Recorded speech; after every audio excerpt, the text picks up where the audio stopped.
Mapagpalang araw mga kalakbay. Isang pagpupugay sa inyong suporta sa amin ni Brother Froy. Inaanyayahan din po namin kayong makinig sa aming kapatid na channel, ang Maharlika Horror Stories. Maraming salamat, mabuhay po kayo. Bata pa lamang tayo, ay palagi na nating naririnig mula sa mga matatanda ang mag-aral ng mabuti para sa paglaki ay may maayos na trabaho at sweldo. Ang ilan naman, kapag narating na ang ganitong antas sa kanilang buhay, makakarinig naman kailangang magtrabaho ng tapat at lumaban ng patas. Ngunit kapag nagawa mo na itong lahat, ay makakarinig ka ng mga payong dapat ay sapat lang at mamuhay ng simple. Kaya minsan ay natanong mo na ba ang sarili mo? Para kanino ba talaga ang pagsisikap mo?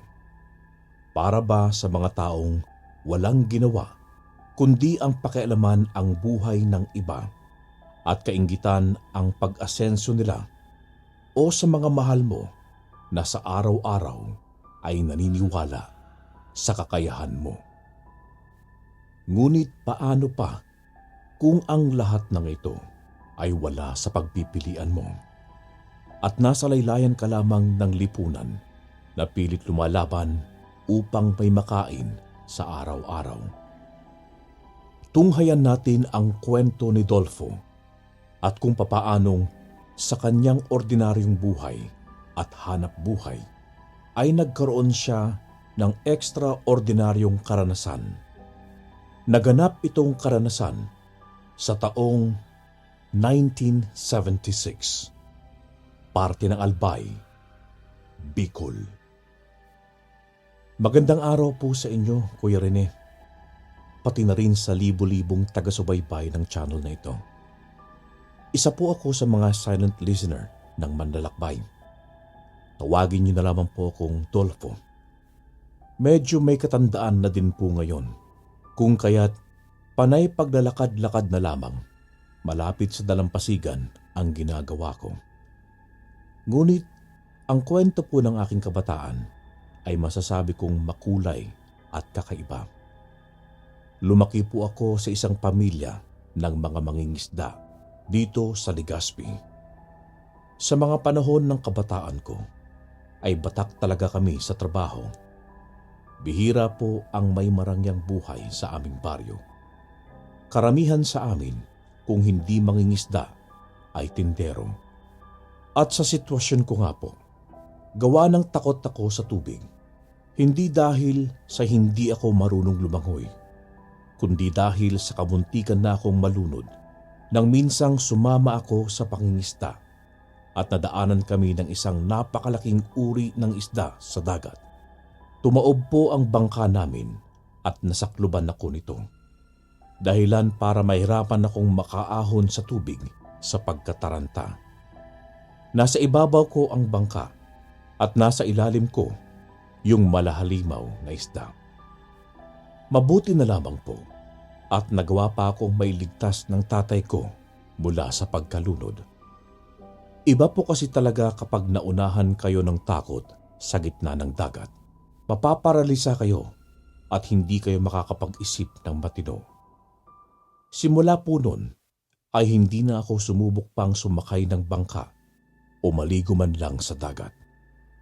Pinangako ko po sa sarili kong hindi na ako muli pang sasakay ng bangka at ano pang sasakyang pandagat. Nanatili po akong malayo sa dalampasigan. Mas minabuti ko na maglagi sa lansangan malapit sa palengke. Nagtitinda ng kung ano-ano, kagaya ng mga isdang huli ng tatay ko at mga seaweeds o lato.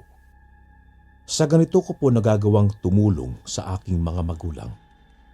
Ang bahay po namin ay malapit sa isang burol na malapit sa dagat, ngunit naglalagi po ako malapit sa sentro ng syudad. Doon kasi mas madami ang tao at mas pakiramdam kong ligtas, malayo sa dagat. Umaga pa lamang ay magtutungo na ako dito at tutulong sa pinsan kong si Kuya Ruel. panganay na anak ng isa sa mga tiyahin ko na kapatid ni tatay. Mga gulay ang paninda niya at tinatabihan ko lamang ito sa pinupwestuhan niya para magtinda ng lato at ng kangkong at ng talbos ng kamote na kinukuha ko naman ng libre. May isang parte kasi sa amin na napakarami ang tanim na kamote at mga kangkong na walang kumukuha. Kaya naman ang ginagawa ko, dala lamang ang isang sako at maliit na kutsilyo ay nagtutungo ako dito upang manguha ng magagandang klase ng kangkong at talbos ng kamote. Huhugasan ko lamang at aayusin para maging presentable sa mga mamimili. Hindi naman na nila malalaman na kinuha ko lamang ito kung saan. Isa pa ay malinis naman po ito, gawa ng makailang ulit na kami nagluto ng sinabawan gamit ang kangkong mula dito. Oras at lakas lang talaga ang puhunan sa pagsigaw-sigaw at pagsunod sa mga mamimili upang alokin ng mga tinda kong gulay. Para sa isang binatang katulad ko, ay ayos na din ang ganoong hanap buhay. Kahit maliit ang kita, ay hindi naman ako lugi dahil sa walang puhunan. Yun po ang akala ko. Dahil kalaunan, habang tumatagal, napagtanto ko na oo nga, hindi ako lugi sa puhunan dahil libre ko itong nakukuha. Ngunit ang hindi ko namamalayan ay lugi na pala ako. Alam nyo kung bakit? Nalulugi na pala ako dahil sa dami ng oras na nasasayang ko at nakatunganga lamang sa pamilihan at naghihintay na sana ay may isa o dalawang ale ang makalimutang bumili ng gulay sa loob ng mismong palengke ay makita ang mga paninda ko. Naisip ko na kung mas may maayos lamang akong pagkakakitaan ay hindi nasasayang ang oras ko sa pagtunganga sa kanto. Alam mo, Dolfo, bata ka pa eh. Huwag mo sanang sayangin ang panahon mo at huwag kang makontento sa mga sentimong kinikita mo dyan sa mga kangkong at talbos ng kamuti mo. Oras na magkapamilya ka na eh. Mapagtatanto mong hindi pala sapat ang kinikita mo at matatanong mo sa sarili mo na, teka, ano bang ginawa ko sa mga taong wala pa akong asawa? Ngunit, manghinayang ka naman, huli na, at hindi mo na may babalik ang oras. Kaya, habang bata ka pa, isipin mo talaga kung anong gusto mo at habang malakas ka pa, ay dumiskarte ka na. Mabuti nang pagod ka sa kabataan mo at sa pagtanda ay naglilibang ka na lamang. Kaysa naman, panay kang paglilibang sa panahon na kabataan mo at pagkukuyakoy. At sa pagtanda mo saka ka magkukumahog.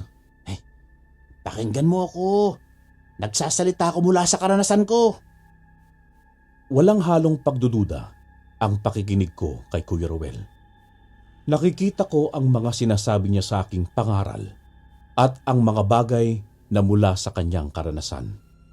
Mga bagay at landas na ayaw niyang tahakin ko din.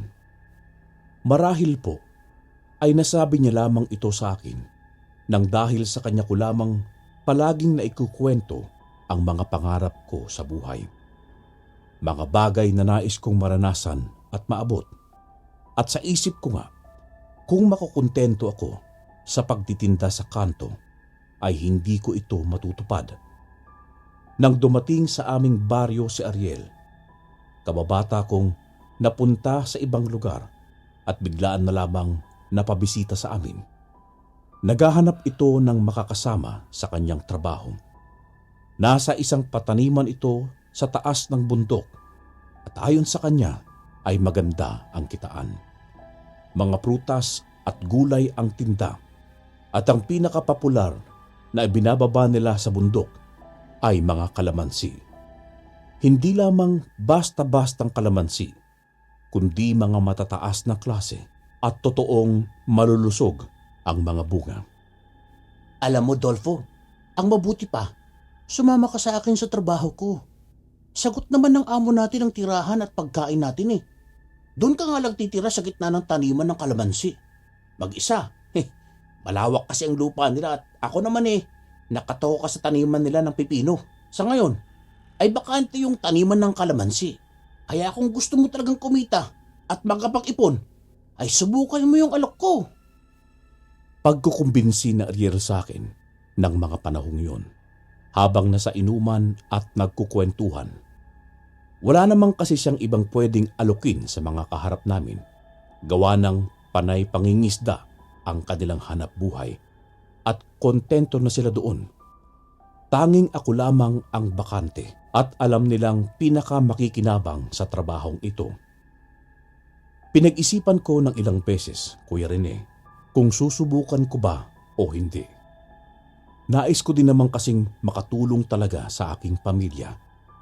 Ayokong maging pabigat at naturingan pa naman akong lalaki. Kaya nga kinaumagahan, habang nagkakape ang tatay, ay nagpaalam ako sa kanya. Sa makalawa kasi ang alis ni Ariel sa baryo namin at hindi ko alam kung kailan muling babalik pa. Kaya nga nang payagan ako nitong tatay ko, ay agad akong nag-impake ng mga damit ko. Wala akong pera noon, kaya sinagot muna ni Ariel yung pamasahe ko paakyat ng bundok, papunta sa pataniman. Kakaiba po pala ang pakiramdam ng nasanay ka sa mataong lugar. Tapos bigla-bigla na lamang ay mapupunta ka sa napakaliblib na bahagi ng bayan. Madilim at gasera ang ilawan sa malawak na lupang puro puno lamang ng kalamansi ang makikita mo. Literal pong nasa gitna ng taniman ang kubong tutuluyan ko. Pero nang malaman ko kung magkano ang pasahod, ay nilunok ko ang lahat ng mga pag-aalinlangan. Naisip kong marahil ay yun na ang umpisa ng pagbabago sa buhay ko. Dahil sa totoong makakapag-ipon nga naman ako. Kagaya na lamang ni Ariel na panay magaganda ang kasuotan at nagagawa niyang makabili ng gusto niya kada pagbaba niya sa bayan. Sa unang gabi ko po doon ay tuliro ang utak ko. Maya't maya ay napapabalikwas ako kapag nakakarinig ako ng mga pag-iingay. Mga kaluskos na pakiwari ko ay hindi ordinaryo. Naiisip ko pa na minsan ay baka magnanakaw ito. Subalit nang muli kong mapagtanto na oo nga pala, wala pang bunga ang mga kalamansi. Kung kaya't ano naman ba ang nanakawin noon sa binabantayan ko. Ngunit ito ang dahilan kung bakit lalo akong nasindak. Dahil sa katotohanang bukod sa mga pananim na kalamansi doon, ang iba pang maaaring pakay na naroon ay ako. Sa isiping maaaring mamamatay tao ito o di kaya ay aswang, ay labis akong nabahala. Hindi ko kasi alam kung totoo ba ang mga kasabihang takot ang ilang aswang sa kalamansi. Lalo na itong mga lumilipad na uri. Dahil oras na masabit ang pakpak nila sa mga puno nito, ay tiyak na hindi na sila makakaalis pa. Ngunit bukod sa mga aswang na lumilipad, ang mas dapat kong ikabahala umano sa lugar namin ay ang mga asbo. Mga uri ng aswang na walang pakpak at paggapang lamang sa lupa ang kakayahan, maliban sa pag-aanyong aso nito.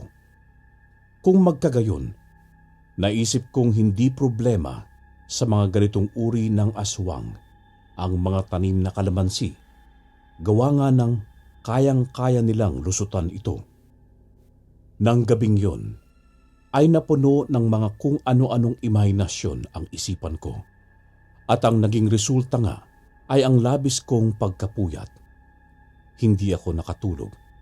Ngunit ang kagandahan naman sa trabaho ko, dahil sa ako ang tumatao sa pataniman at hindi naman araw-araw ay may napupunta doon para tingnan ang ginagawa ko, ay naisipan kong matulog sa umaga dahil sa sobrang puyat. Naisip ko na sakali mang sitahin ako o may makahuli sa aking natutulog, sasabihin ko na lamang na napuyat ako noong nagdaang gabi dahil sa pag-iikot ko sa taniman sa paghahanap sa kung anumang naririnig kong mga kaluskos. Nakatulog po ako hanggang mag-aalauna ng hapon. Nagising na lamang ako nang marinig ko ang boses ni Ariel. Nasa labas ito at may dalang makakain. Naisipan niya daw kasi ang dalhan ako at alam niyang naninibago pa ako sa lugar. Bagamat may makakain naman sa kubo, ay hindi pa ako nakakapagsaing dahil sa napasarap ang pag-idlip ko. Naikwento ko kay Ariel habang nagsasaing ako ang tungkol sa aking karanasan noong nagdaang gabi. Huwag mo masyadong isipin yung mga naririnig mo. Ganyan din ako nung una. Kung ano-ano pumapasok sa isipan ko. Mabilis ka kasing lalamunin ng takot kapag mag-isa ka lamang eh. Pero aswang? Wala pa naman ako nararanasan yan dito. Ang sabi nga ng matatanda kasi na nakakausap ko, malalaman mo naman daw na may kakaibang presensya sa paligid. Lalo pa sa ganitong lugar kapag bigla na lamang tumahimik ang paligid mo. Yung tipong kahit mga kuliglig ay wala kang maririnig. Ibig sabihin daw nun ay may peligrong malapit sa'yo. Kaya nga, huwag kang tutulog-tulog sa gabi dito. Nako! Tsaka, gayahin mo ako. Naglagay ako ng mga latang nakasabit sa paligid ng kubo. Para naman sakaling may lumapit maalarma agad ako sa pagkalampag ng mga lata. Sinunod ko naman ng payo ng kaibigan ko. Naisip ko po kasing tama ang suhestyon niya. Mainam na paraan yon upang mas maramdaman ko ang seguridad ng lugar na yon. Araw at linggo ang lumipas na wala namang kakaibang nangyari. Hanggang sa isang gabi, habang nag-iihaw ako ng nabili kong isda sa may labas na taniman, nakarinig ako ng mga paghiyaw mula sa kalsada. Tila pa tumatakbo ang may-ari ng boses mula sa kung anong humahabol dito. Pinakiramdaman ko ang paligid. Naisip ko agad na maaaring may away at mahirap nang mapunta sa may kubo ko ang mga nag-aamok. Ngunit tila hindi ako nagkamali. Papunta sa akin itong lalaking sumisigaw at nangihingi ng tulong. Kung kaya't agad kong kinuha ang itak ko. Nanatili ako sa may ihawan at hinihintay ko kung saan lalabas itong taong nanghihingi ng tulong na papalapit ng papalapit sa akin. Dito ko po napagtanto na biglang natahimik ang mga kuliglig sa paligid at tanging pagpalahaw ng iyak at paghingi ng tulong na lamang nitong lalaki ang naririnig ko. Maya-maya pa ay bigla itong lumabas mula sa hilagang bahagi ng taniman. Humihingal, takot at natataranta. Tulungan mo ako! May humahabol sa akin! Gusto ko kainin! Magtago tayo dyan sa kubo mo! Parang awa mo na! Nakita ko ang takot sa mukha nito. Pawis na pawis at tila pagod na pagod sa pagtakas mula sa kung anong humahabol. Natanong ko naman ito kung ano ba ang ibig sabihin niya na gusto siyang kainin. Pati ako ay nataranta nang sabihin niyang hinahabol siya ng aswang. Nainis pa nga ako at bakit doon pa siya tumakbong papalapit sa kubo ko. Pati tuloy ako madadamay sa paghabol ng aswang. Sa isip ko ay tila nakita nito ang apoy mula sa pag-iihaw ko, kaya ito napunta doon. Ngunit magkagayon pa man ay umaksyon na din ako dahil sa naririnig ko na ang pagpagaspas ng pakpak ng isang malaking nilalang. Ngunit kasabay nito ay naisip ko na sa dami ng kalamansing naroroon, imposibleng basta-basta na lamang ito makalapit sa amin. Kaya pinakalma ko itong lalaki na nagpakilala bilang Roberto.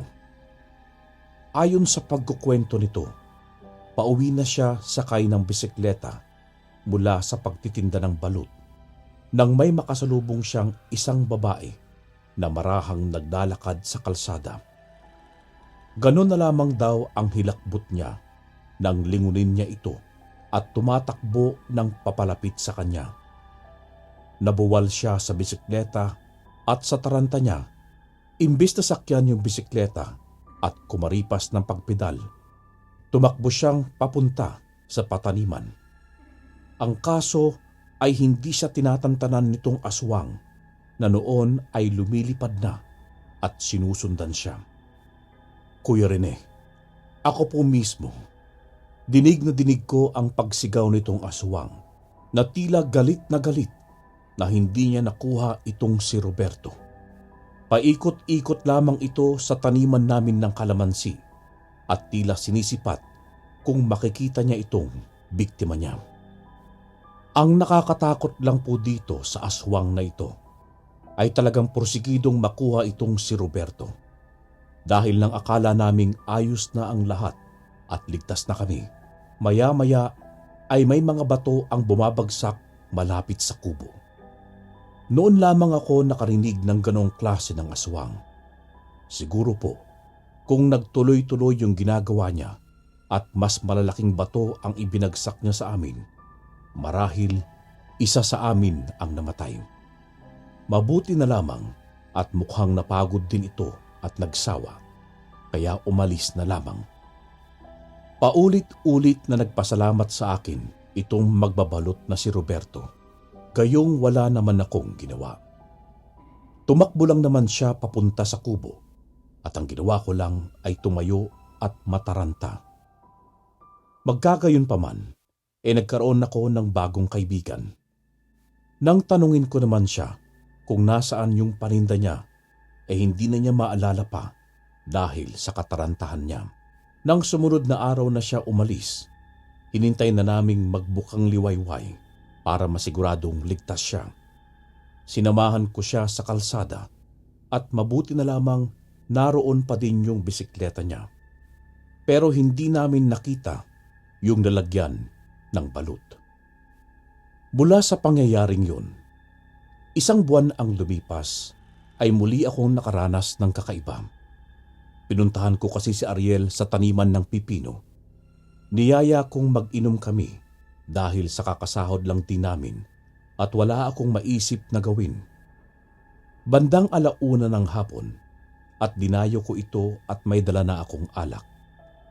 Gin po ang dala ko, 4 kantos, kasama ng isang supot na kalamansi na panghalo dito.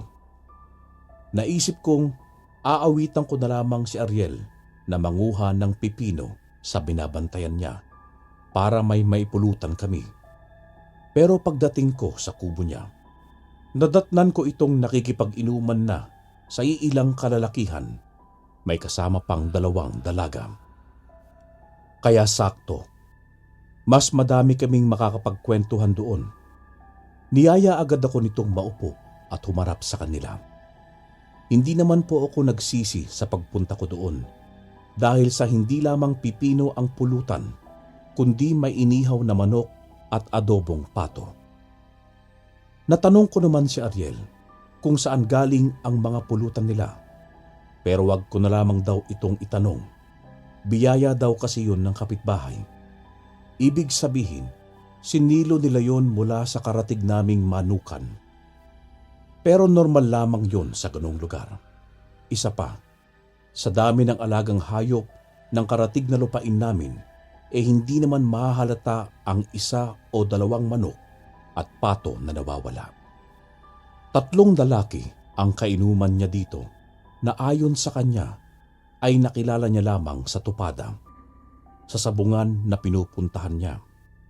Madalas kasing pumuslit itong si Ariel sa trabaho para sa sabong. Doon niya daw ito nakilala, sila Ruben. At hindi ko na po matandaan pa yung pangalan nung 2 pa. Nag-umpisang magkwento itong si Ariel tungkol sa mga gawain namin doon sa lugar namin. Nakwento pa nito na duwag daw ako sa pagpunta sa dagat dahil sa isang aksidente. Ito namang si Ruben ay ginawang katatawanan yung tungkol sa akin, kaya naman marahil dala na din ng alak ay napikon ako.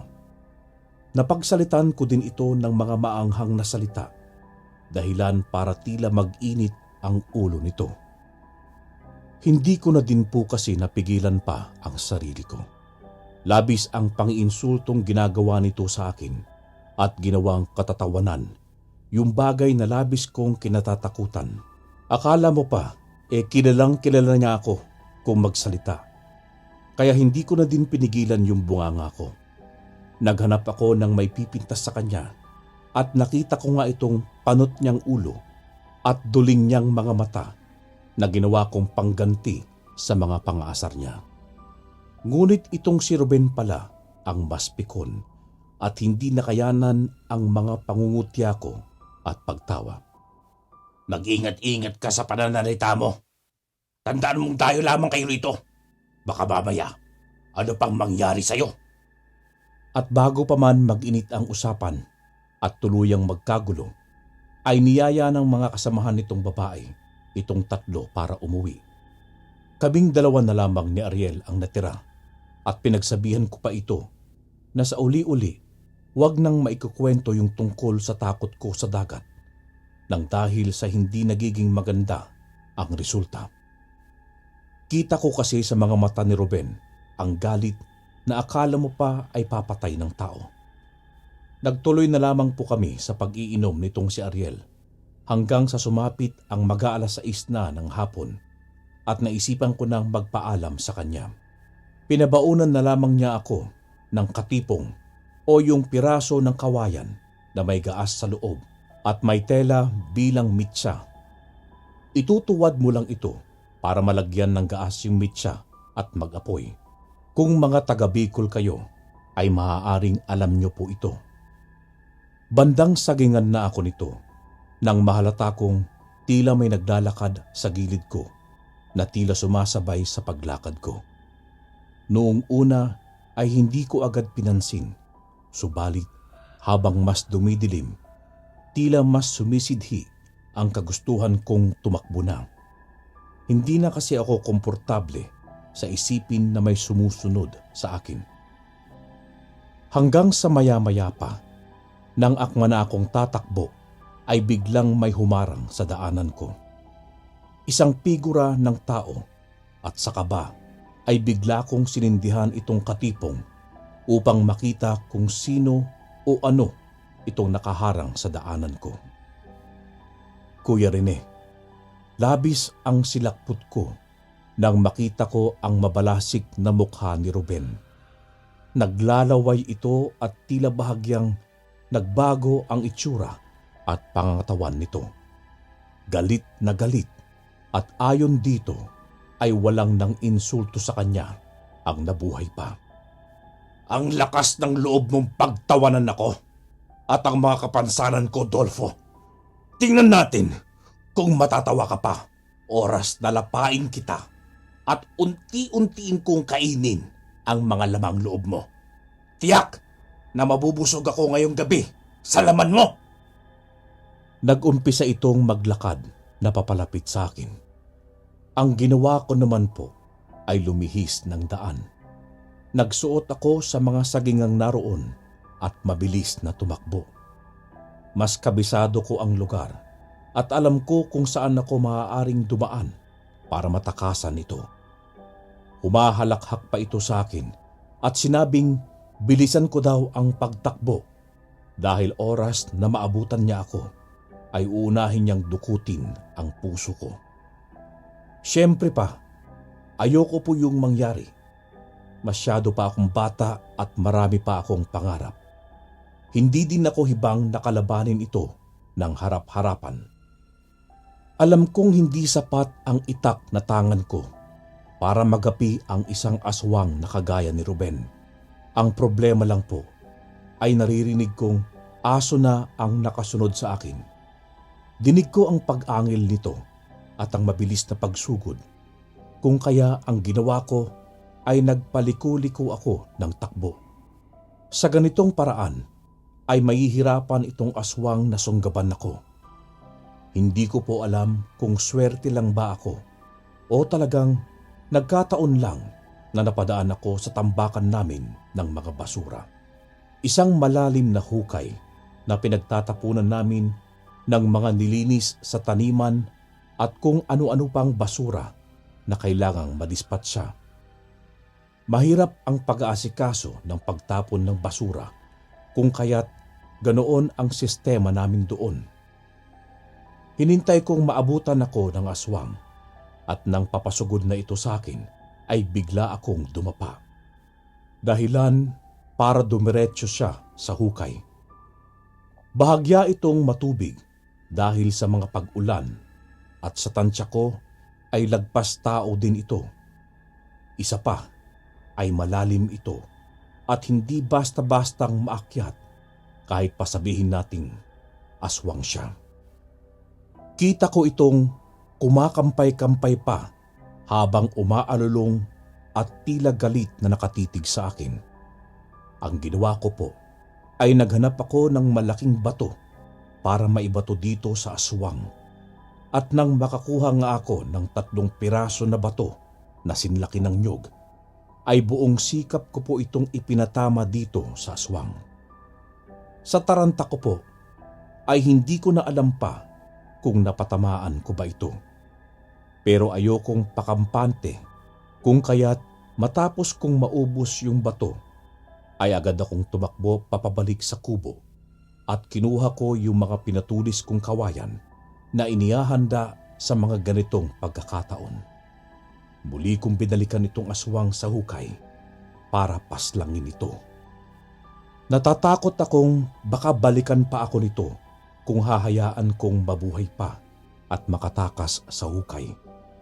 Ngunit nang tunguhin ko ang hukay, nadatnan ko itong nakalutang na lang doon at hindi na nakabalik pa sa anyong tao. Namatay itong aswang sa anyong dambuhalang aso at nang tingnan nga namin ni Ariel nung umaga, sumabit ito sa mga baging at mga tinik ng kalamansi na naroroon sa basurahang lubog sa tubig. Dahil nga sa anyong aso naman ito, ay hindi na kami nag-abala pang ipaalam sa iba at tinabunan na lang namin ng mga damo at mga katawan ng saging mula sa mga pinagkuhanan namin ng bunga. Mga kalakbay, alam kong kung nasaan yung tao yun ay makukonsensya ako. Subalit maliwanag pa sa sikat ng araw na isa itong aswang. Isang dambuhalang aso na may nakakatakot na itsura ang mukha. Nakumpirma pa ni Ariel na si Ruben nga yung aswang nang dahil sa makailang beses siyang nagtungo sa tupada ay hindi na nagpakita pa si Ruben. Kahit sa kubo na tinitirhan nito ay wala na din ang lalaki. Natawa pa nga ako kay Ariel gawa ng pinaghati-hatian pa daw nila yung mga alagang manok nitong si Ruben na panay-panabong. Ngunit nabahala naman po ako nang maisip ko na maaaring hindi lamang si Ruben ang aswang na naroon at paano kaya kapag nalaman ng mga kalahi nito na ako ang nakapatay sa kanilang kalahi. Ano kaya ang gagawin nila sa akin? Ngunit nagpasalamat naman ako dahil lumipas ang ilang buwan ay wala namang nangyaring kakaiba sa trabaho ko. Naging maayos ang mga araw-araw kong paggawa. Sumapit po ang buwan ng Nobyembre. Nagkaroon ako ng pagkakataon para makapagliwaliw sa labas. Hindi pa ako nakakauwi sa aming lugar, pero nagawa ko namang bumaba sa bayan ng lugar ng trabaho ko. Ang ginawa ko po ay nanguha ako ng kalahating sako ng kalamansi sa taniman namin. Kaunti lamang ito at natutunan ko ang estilo ni Ariel sa pagdidilihensya ng karagdagang kita nang hindi nauhuli o napapagalitan ng may-ari ng taniman. Nagtinda po ako sa bayan ng kalamansi. Ayon kasi kay Ariel, mabenta ang mga ganitong produkto sa bayan kung ibabagsak ko lamang ang presyo. Hindi man ganoon kalakihan ang kikitain ko, pero makakadagdag na din sa pera ko kahit man lang para sa pangkain ko sa bayan habang gumagala. Nang magtanghali, dahil sa gusto kong tipirin ang pera ko at sa kinagabihan lamang ako kakain, gawa nga ng naikwento sa akin ni Ariel na masayang kumain sa plaza ng lugar, ay napagpasyahan kong maghanap na lamang ng panaderya at bumili ng ilang pirasong tinapay. Noong araw po kasi, mga naglalakihan pa ang mga tinapay na paninda. Kabaligtaran ng mga tinapay ngayon na tila nagpapaliitan na. Ito lamang at malamig na tubig ay naitawid ko na ang pananghalian ko. Inabot ako ng gabi sa pamamasyal sa bayan matapos ang pagpapaubos ko ng tinda ko. Dala ko lamang ang bisikleta ni Ariel ay naghanap ako ng makakainan. Medyo natagalan pa ako dahil mayat mayang natatanggal ang kadena nitong bisikleta at napupuno na ng grasa ang kamay ko. Maya-maya pa ay napunta ako sa isang parte ng bayan kung saan makikita ang iilang pwesto ng kainan at ihawan. Kaya naman agad akong naghanap ng tindahan na may dinuguan. Paborito ko kasi ito dati pa, pero bihira kaming makatikim sa lugar namin. Sa maniwala po kayo at sa hindi, kahit isda, bihira kaming makakain. Mas madalas na kangkong at gulay. Gawa ng mas ginugusto ng tatay na maibenta ito sa merkado kaysa kainin namin. Napunta ako dito sa isang tindahan na may bantay na manong na malaki ang pangangatawan. Narinig ko itong tinawag ng kasamahan nitong matandang babae sa ngalang Macario. Nang tumapat naman ako sa tindahan, ay agad itong nagtanong kung bibili ba ako o titingin-tingin lang at marami pa daw siyang gagawin. Nagulat naman ako dahil tindero din ako. Alam kong mali ang asal niya. Tila ba ayaw niyang magtinda o ayaw niyang asikasuhin ang mga customer nila. Pero dahil sa sila lang ang nakita kong may tindang dinuguan, ay hindi ko na lamang pinansin at naupo ako para hintayin ang order ko. Ang napansin ko lamang ay sa dami ng mga kainang naroon, sila lamang ang kakaunting kumakain habang punong-puno ang ibang pwesto. Nang maidulot na sa akin itong dinuguan at kanin, dahil sa nakaugalian ay nagdasal muna ako para magpasalamat sa pagkain. Kita ko ang mga reaksyon nitong tindero at tindera na nakataas ang kilay sa ginawa ko. May natirang kalamansi sa mga paninda ko, kung kaya't naisipan ko itong gamitin para naman mas sumarap ang pagkain ko. Subalit hindi ko inasahan ang mga sunod na ginawa nitong si Macario.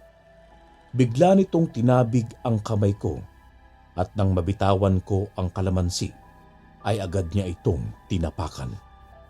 Ano ka ba? Sisirain mo ba ang lasa ng luto ko? Hindi nilalagyan ng kalamansi ang dinuguan ko dito. Nangiinsulto ka ba? Kung ayaw mong kumain, umalis ka na lang! Bulyaw nito sa akin.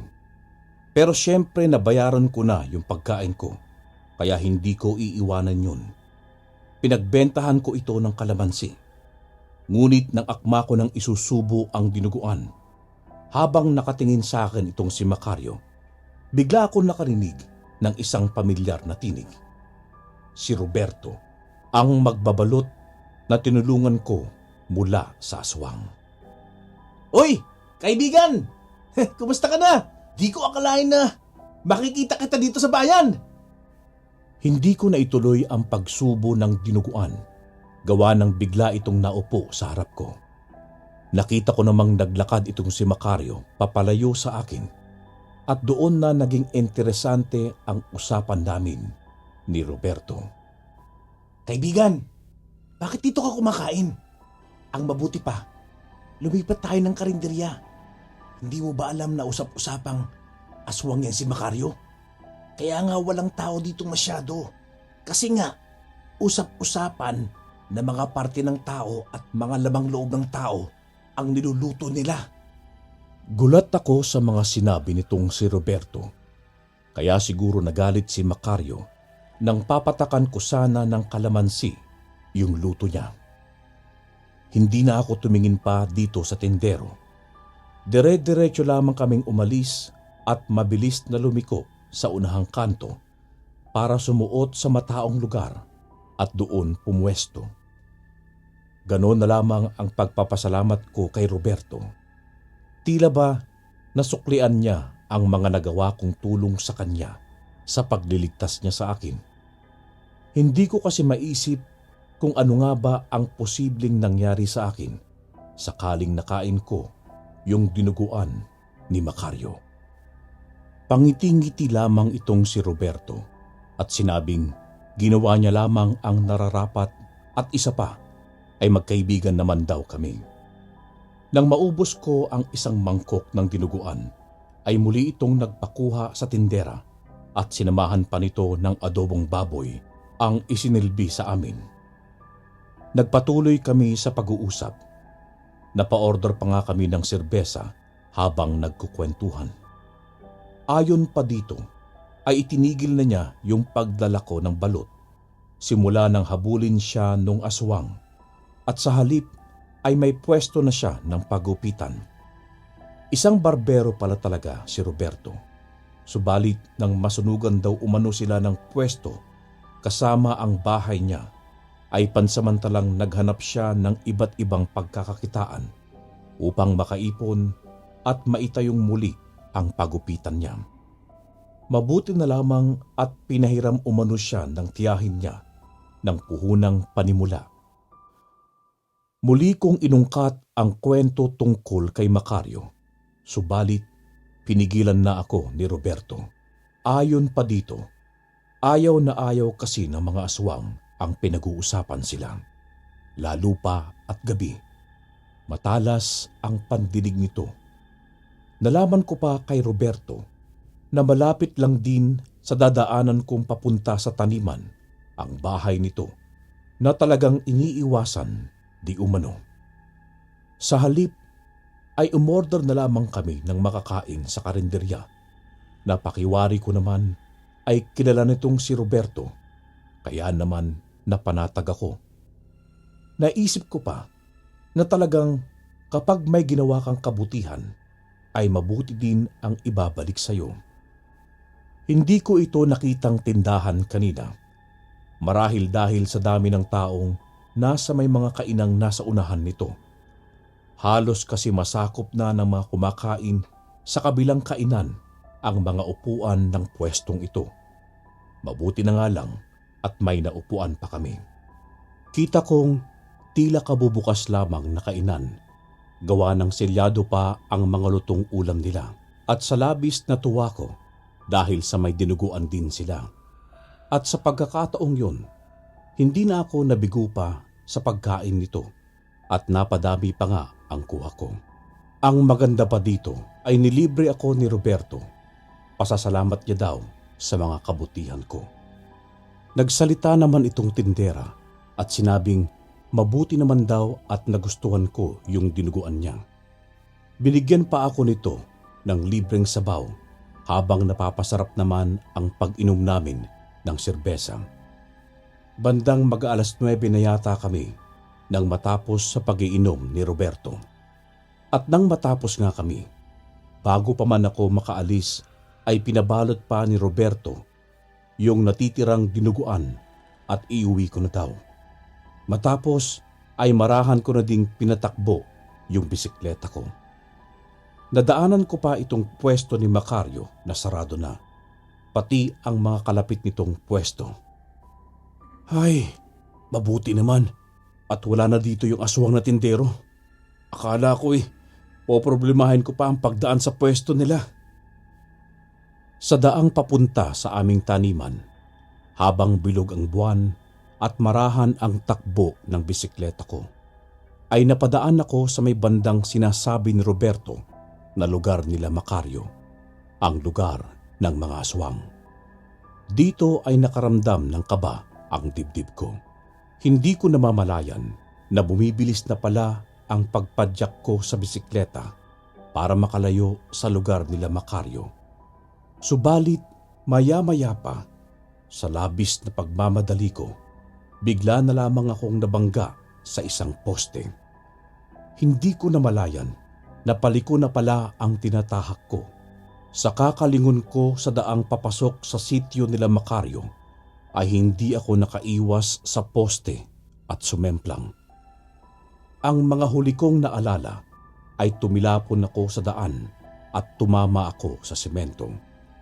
Matapos ay nandilim na ang paningin ko. Nagising akong nasa isang bahay at agad na napabalikwas, subalit naramdaman ko na lamang ang sakit sa mga braso ko. Puno ako ng galos at kita ko ang malalim na sugat sa kaliwang binti ko. Nakita ka namin sa gilid ng daan. May nakabaong sanga ng kahoy dyan sa binti mo. At naialis na din ng nanay ko. Maswerte ka at nadaanan ka pa namin doon.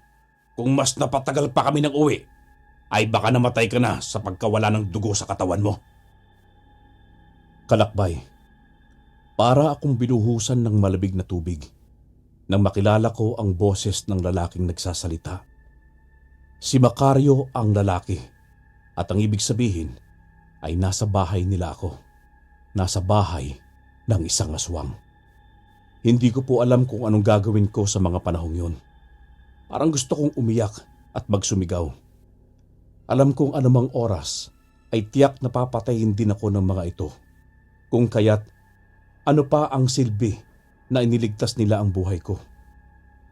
Pumasok pa sa isipan ko na baka plano nilang buhayin ako hanggang sa kailanganin nila ng bagong karne sa mga lulutuin nila. Ngunit nang pumasok ang nanay nitong si Macario, ay biglang nagsalita ito tungkol sa mga pangyayari. Tawagin natin ang nanay ni Macario na Aling Caridad. Ayon sa matanda, ay nagkakamali daw ako sa mga inaakala ko tungkol sa kanilang pamilya. Hindi umano sila mga aswang at hindi nila malaman kung saan nagmula ang mga paratang na ganito. Nang dahil sa ang totoo ay pamilya sila ng mga manggagamot. Marahil ay napagkamalan umano silang aswang dahil sa mga ritual na ginagawa nila para sa pagbibigay bisa sa bertud na taglay nila at sa mga mutyang tangan nila. Kung ganon, bakit pinigilan niyo ako sa paglalagay ko ng kalamansi sa dinuguan niyo? Hindi ba para maitago niyo ang totoong karne sa dinuguan? Ang mga lamang loob ng tao na ginagamit ninyo? Ngunit pinabulaanan ito ng matanda. Ayon sa kanya, ay sadyang metikuloso si Macario pagdating sa mga lutuin niya. Ayaw nitong hinahaluan ng mga kung anong sangkap ang mga gawa niya. Bagay na maging ang kanyang ina ay pilit na pinagsasabihan si Macario. Dahil sa mga ganitong aksyon ay mas lalo kasi silang napag-aakusahan bilang aswang. Ang mga sumunod na sinabi sa akin nila Aling Caridad ang mas nagpalito sa isipan ko. Biglang nagsalita si Macario.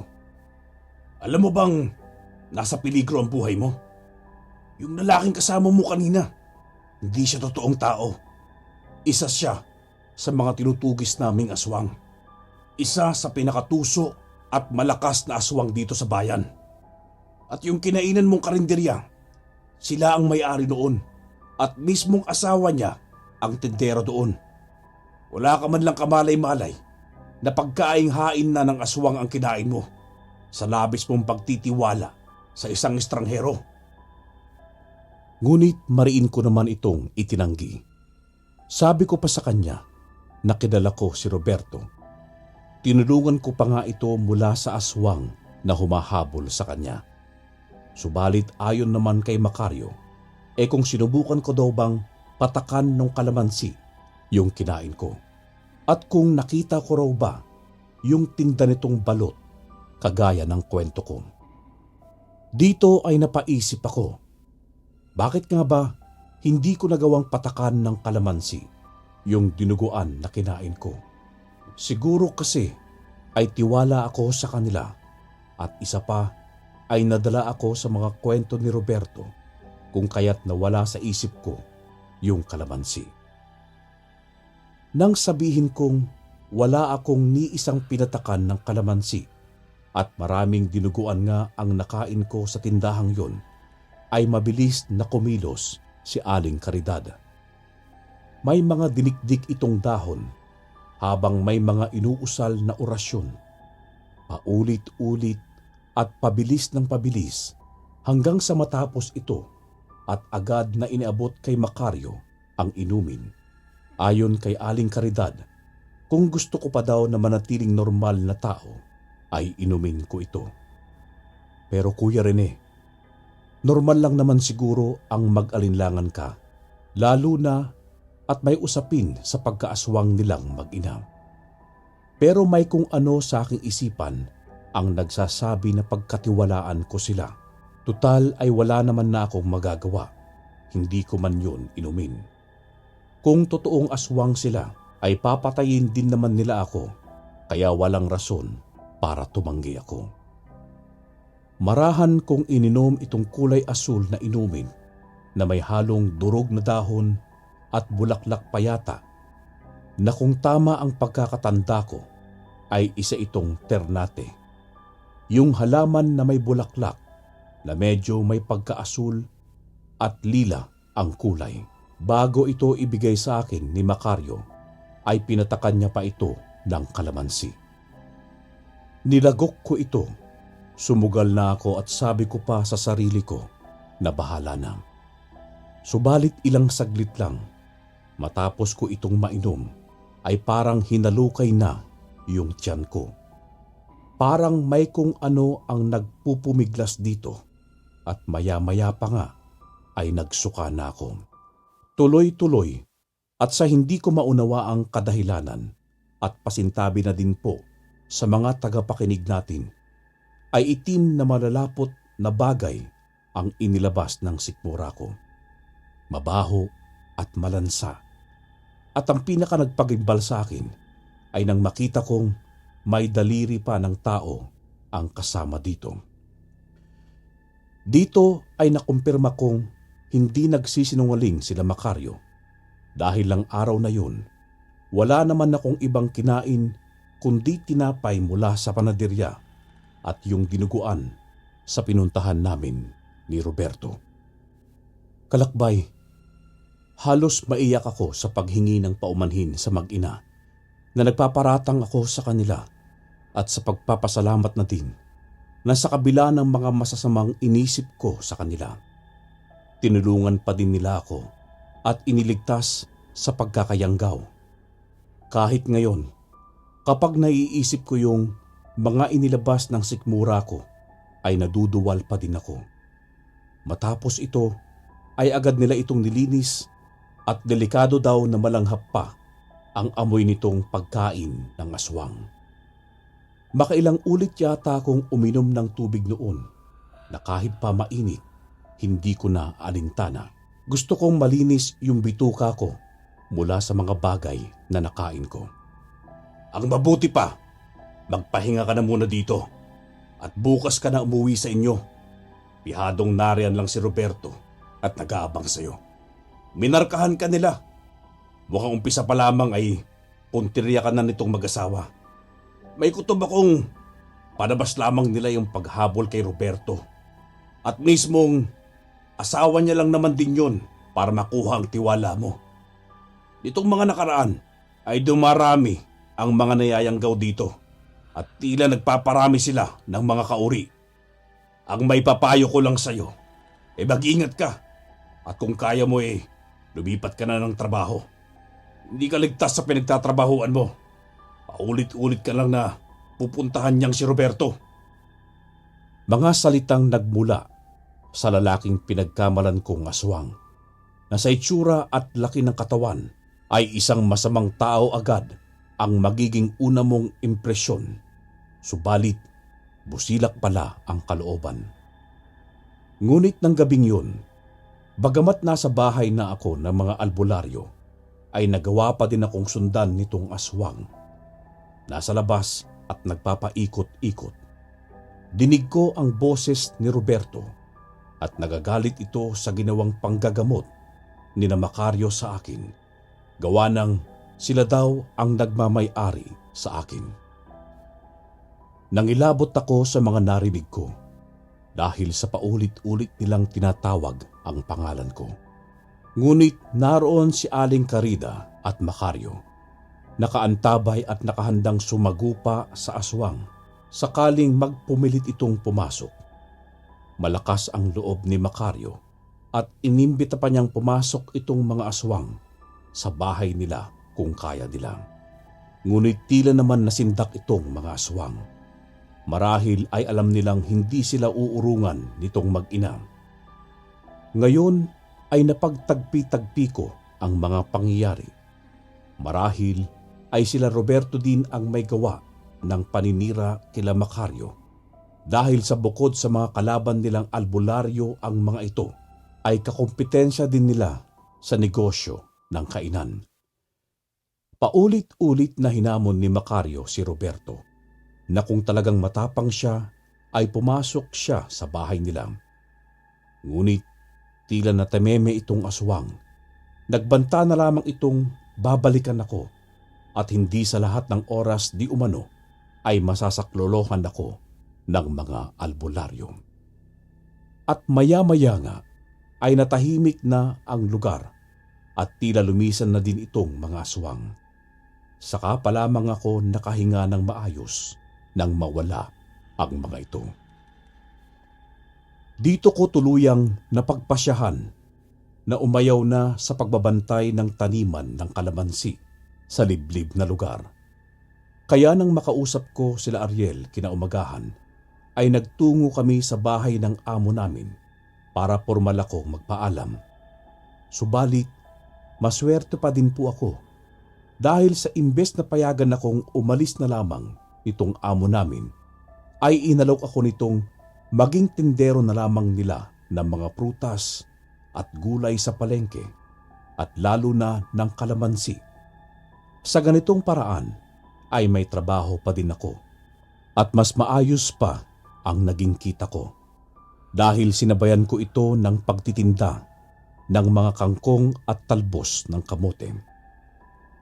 Opo, kalakbay.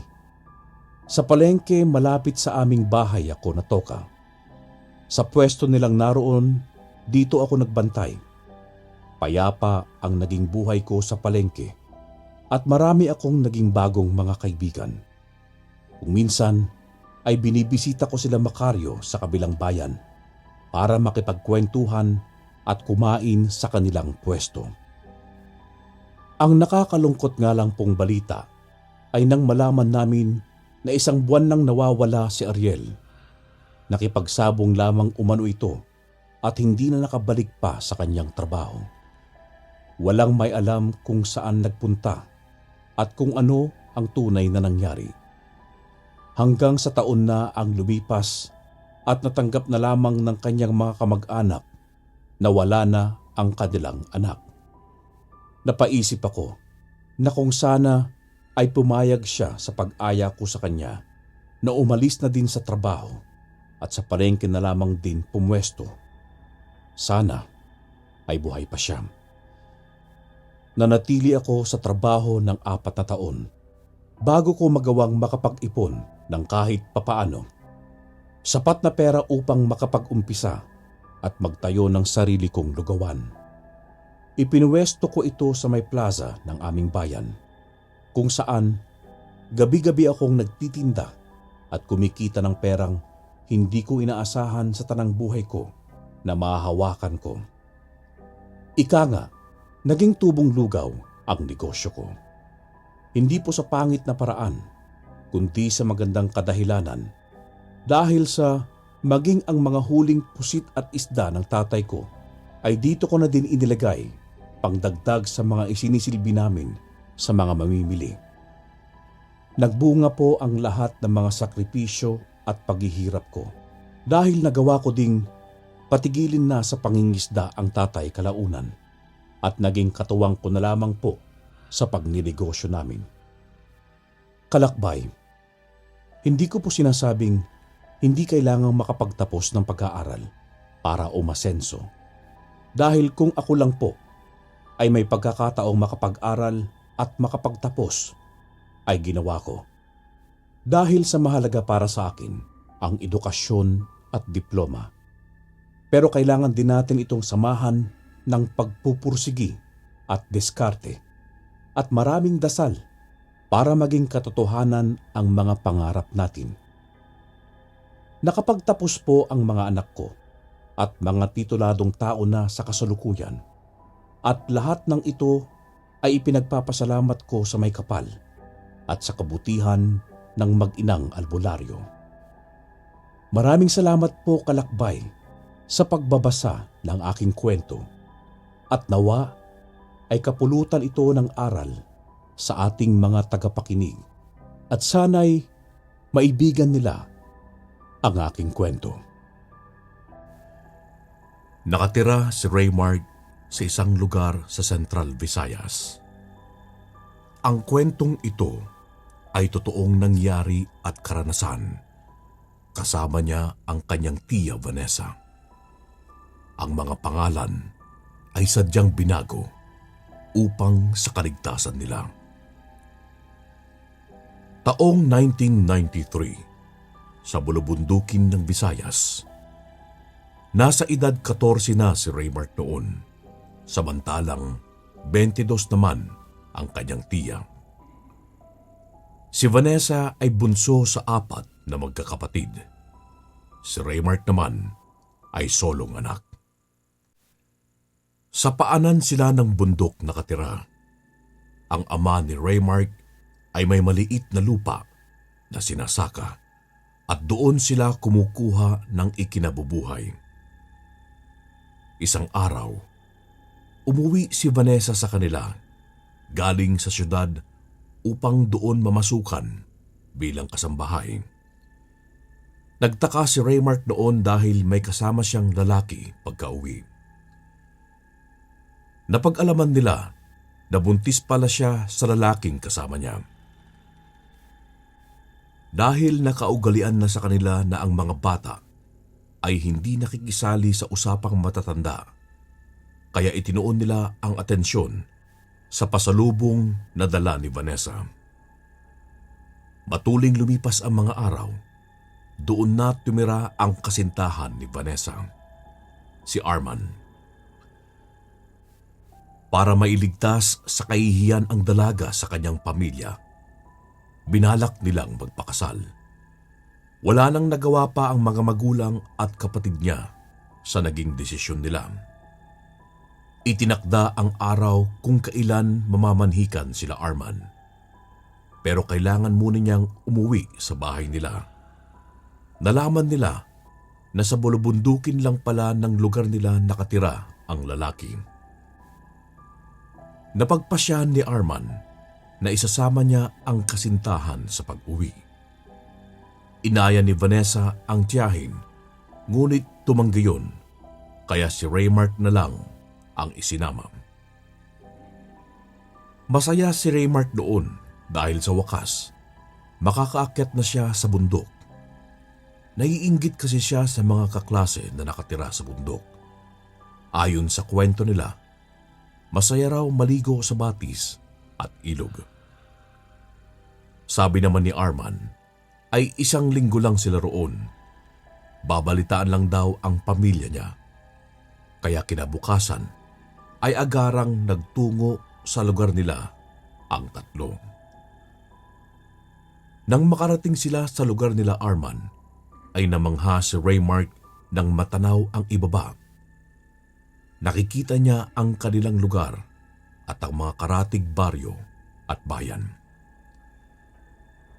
May mga taong sumalubong sa kanila. Marami ring nakikitang mga bata si Raymark. Hindi niya alintana ang mga titig nila dahil kahit sa kanila ay tinititigan naman talaga ang mga dayo. Hinawakan ni Vanessa si Raymark sa kamay nang pumasok na sila sa lugar nila Arman. Napatingin ang binatilyo sa tiyan ng tiyahin at napansin na may kalakihan na pala yun. Sa hindi malamang dahilan, biglang kinabahan ang binatilyo at para siyang nanlamig. Nagsitayuan ang mga balahibo niya sa batok at napalingon sa kanyang likuran. Laking gulat niya dahil may sumusunod palang matandang lalaki sa kanila. Marahil nasa edad 60 na base sa kanyang itsura. Mas lalo siyang kinabahan nang ngitian siya at lumabas ang nangingitim niyang mga ngipin. Sa takot niya, dali-dali niyang iniwas ang tingin sa matanda. Sinarili na lang ng binatilyo ang nararamdaman. Humigpit ang kapit niya sa kamay ng tiyahin. Ayos ka lang ba, Remrem? Tanong ni Vanessa sa pamangkin. Opo. Tipid na sagot ng binatilyo at itinuon na lamang ang tingin sa daan. Habang naglalakad, napansin ni Raymark ang mga iilang bahay na nadaraanan. Hindi pa rin nawawala ang nadarama niyang kaba. Natigil lamang siya sa pag-iisip ng hindi maganda sa lugar nang sinalubong sila ng 3 tao. Nagpakilala sila na magulang ni Arman. Ang isang babae ay halos kaedad niya habang titig na titig sa kanya. Napansin niya na hindi maganda ang pakikitungo sa kanila ng batang babae. Mababait ang mga magulang ni Arman. Asikasong-asikaso sila, lalo na si Vanessa. Ilang buwan na yan, anak? Tanong ng nanay ni Arman. Mag-6 na buwan na po, tiya. Nahihiyang sagot ni Vanessa. Nako, nanay na ang itawag mo sa akin, anak. Ikakasal naman kayo sa susunod na buwan eh. Kuya, bakit nagsama ka pa ng buntis dito? Biglang tanong ng batang babae. Kapatid siya ni Arman. Natigilan ang lahat sa tinuran nito. Amelia! Sabay na sinuway ng mga magulang ni Arman ang batang babae. Mabilis naman pumasok si Amelia sa loob ng kwarto nila na tanging kurtina lang ang pintuan. Lalong nadagdagan ang kaba ni Raymark sa lugar dahil sa inasal ni Amelia. Pasensya ka na sa kapatid mo, Arman. Pasensya ka na, iha. Pagod lang siguro si Amelia. Pagtatanggol ng tatay ni Arman. Ayos lang po, Nay. Tay, ano po bang ibig sabihin ni Amelia sa sinabi niya? Tanong ni Vanessa saka tumitig sa katabing nobyo. Nagtitigan muna ang mag-asawa. Hindi ba nababalita sa inyo, iha, ang nangyari rito sa amin 1 taon na nakalipas? Balik na tanong ni Nanay Tessa. Ano pong ibig niyo sabihin, Nay? Takang tanong ni Arman. Wala. Wala naman, mga anak. Dahil nandito na rin lang kayo, maganda na lang tayo na makakain. Nagtitigan na lamang ang 3. Nagpaalam na aalis sila Nanay Tessa at si Arman naman ay nagkatay ng manok. Napansin ni Raymark na lumabas ng bahay si Amelia. Huminto siya sa pinto at pinitigan ng kakaiba ang binatilyo. Nangunot ang noo ni Raymark dahil sa ginawi ni Amelia. Mas lalo pa siyang nagtaka nang kinawayan siya nito na tila ba pinapasunod siya. Napalunok siya ng laway at lumingon muna bago umalis at sundan si Amelia. Naabutan niya si Amelia sa ilalim ng punong mangga. Ilang metro lang ang layo sa bahay nila. May gulong doon na itinali sa malaking bukid na nakabitin sa sanga upang gawing duyan. Dumuduyan si Amelia habang hindi hinihiwalay ang titig sa kanya. Nang makalapit ay tumigil siya sa pagduduyan. Kapatid mo ba ang asawa ni Kuya? Bungad ni Amelia. Hindi. Tita ko siya. Kapatid siya ng mama ko. Wala bang pinanggit si Kuya patungkol sa aming lugar? Wala naman. Bakit ka nga pala galit? Pasensya ka na ha. Hindi ko napigilan ang sarili ko eh. Napansin niya ang pagiging balisa ni Amelia. Wala yun. Pasensya ka na rin sa akin ha. Hindi lang kasi ako sanay na may mga batang kagaya ko. Ang mga walang galang sa matatanda. Sagot ni Raymart. Inirapan siya ni Amelia saka umalis. Nag-atubili siyang sumunod kay Amelia. Baka magsumbong siya sa tiyahin. Naisip niya na magduyan pero nagulat siya sa nakita. Sa di kalayuan ay naroon ang lalaking matanda na sumunod sa kanila noong bago pa lang silang dating sa lugar. Nagtayuan ang kanyang mga balahibo nang titigan siya ng mga mata nitong nanlilisik, kasabay pa ang nakakatakot na pagngisi. Hindi alam ni Raymart kung saan nakakuha ng lakas upang makagalaw. Mabilis siyang kumaripas ng takbo pabalik sa bahay nila Arman. Pagdating niya sa gilid ng bahay, saglit siyang tumigil para makabawi ng lakas at pag-aanin ang paghinga. Kahit natatakot, ay lumingon pa rin siya. Wala na roon ang matanda. Grabe namang matanda yun. Nakakatakot. Bulong niya. 2:00 ng hapon, nagising si Raymart sa ingay na naririnig sa labas ng kwarto. Bumangon siya at nabungaran ang tiyahin at si Arman. Ano pong ginagawa niyo, ate? Sumulyap lang ang tiyahin sa kanya at itinuloy ang ginagawa.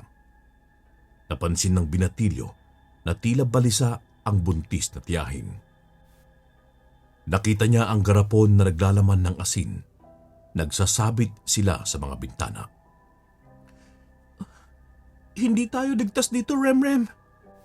Huwag ka na muna magtatanong ha. At tulungan mo na lang kami matapos ang mga ito. Seryosong wika ni Vanessa.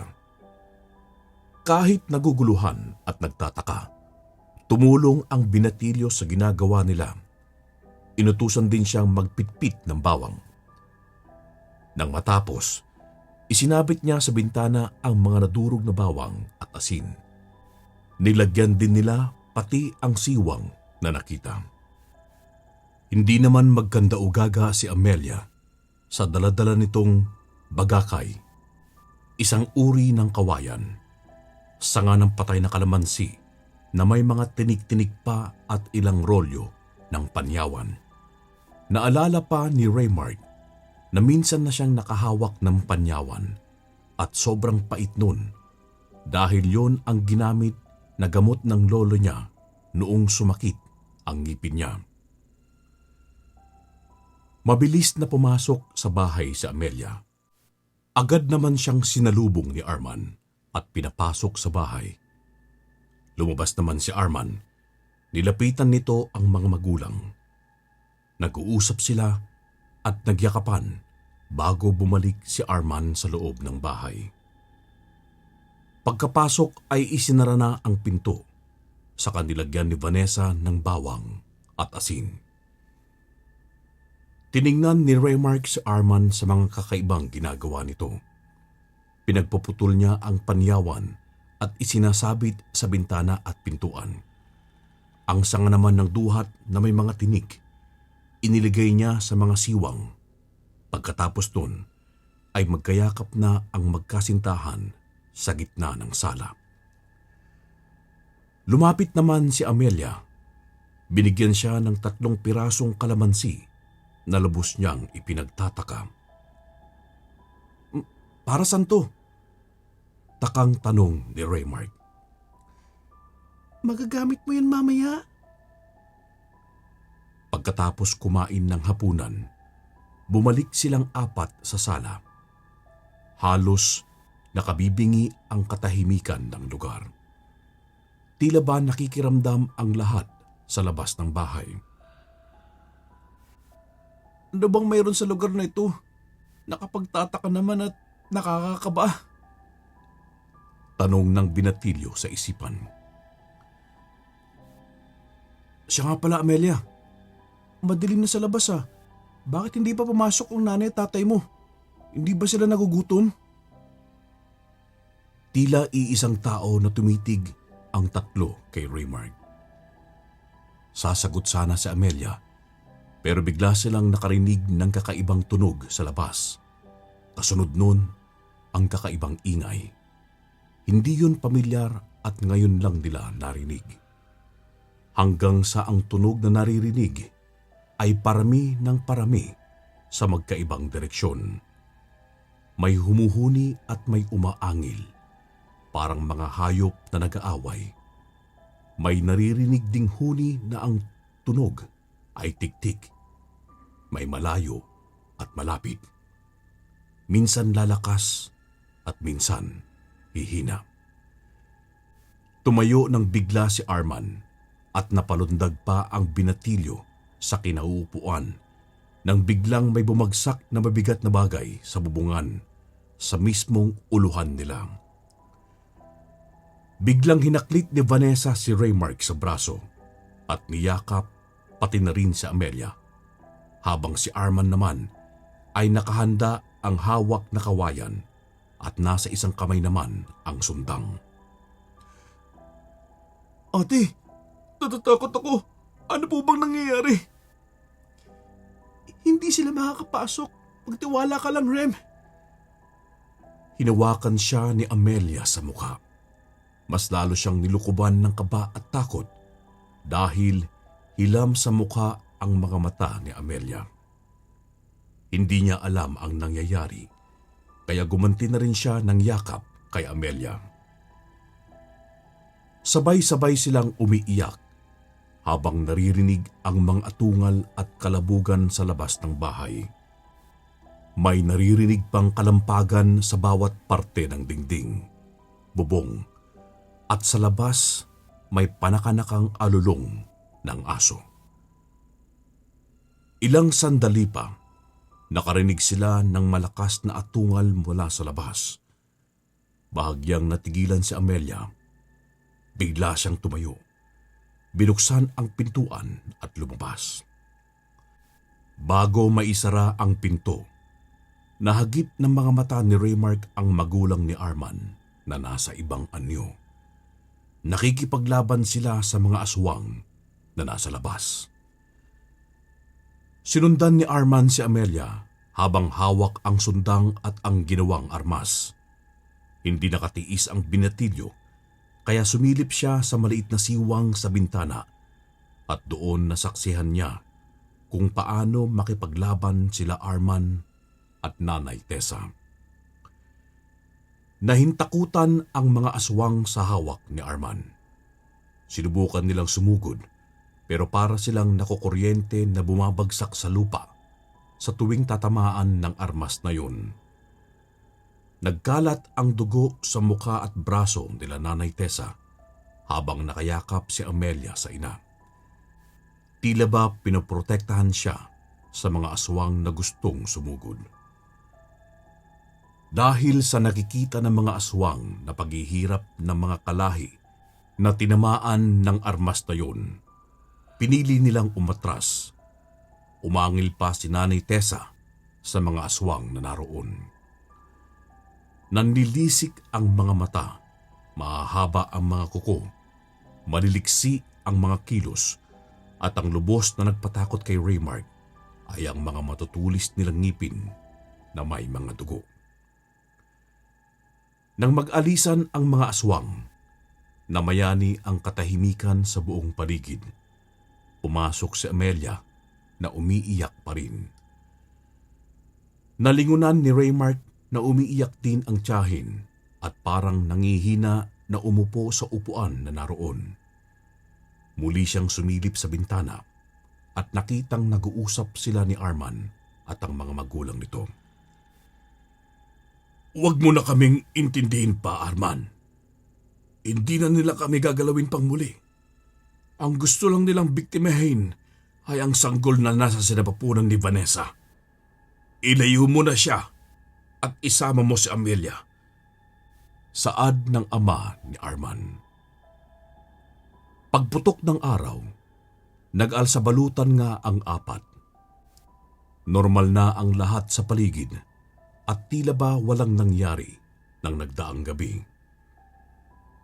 Pagkatapos magpaalaman sa mga magulang, ay lumakad na sila para umuwi sa bahay nila Vanessa. Habang nasa daan, hindi maampat ang luha ni Amelia. Sa nanginginig na boses ay sinabi niya ang lihim ng lugar na yun. Mga onggo sila. 2 taon pa lang simula nang umalis ka, kuya. Nilapitan kami ni Mang Doro na umanib sa pagiging onggo. Kapag hindi pumayag sila nanay at tatay, ako ang kapalit kaya napilitan sila pero yung pala ay panloloko lang. Nilinlang nila ang mga magulang natin, kuya, para madali nila ako makuha.